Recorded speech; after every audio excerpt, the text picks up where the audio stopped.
The race in Washington that could tip the scales in Congress.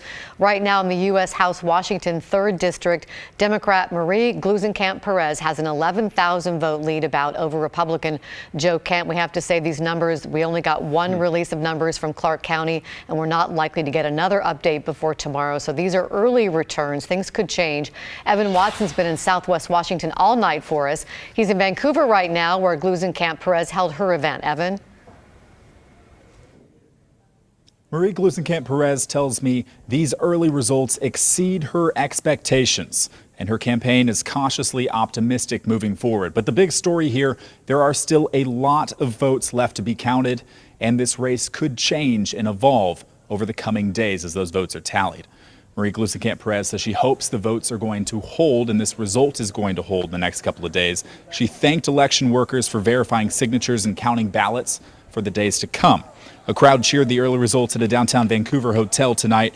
Gluesenkamp Perez says it shows a normal person can run for Congress and connect with voters who want a, quote, more moderate choice. This is where the work really starts, right? This is where the opportunity is to really put your nose down and do the work that it takes. And so we're excited about the opportunity. It's a huge honor should it come to actual fruition. We're excited and we'll be watching numbers closely.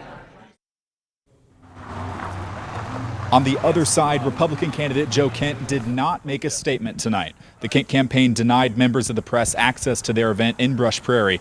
Instead, Kent campaign manager Ozzie Gonzalez said Joe Kent feels good with the early results and believes he will gain ground in the days to follow, just like he did in the August primary, thanks to Republican voters who dropped off their ballots today. In the spot we're in right now, in the primary, came back from a 5-point deficit after the initial night. So, we don't think these results are really reflective of what the results will be. I think we'll know more Wednesday, Thursday as they continue to process and count ballots.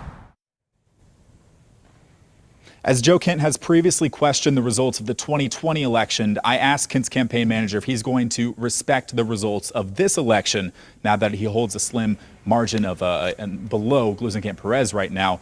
Campaign manager said yes, Joe Kent will respect these results, which is the same thing Kent told me himself about a month ago. So now as it stands, Gluesenkamp Perez with this narrow lead and both candidates waiting to see the future vote result updates to see who comes out on top in this race. Guys. Evan Watson.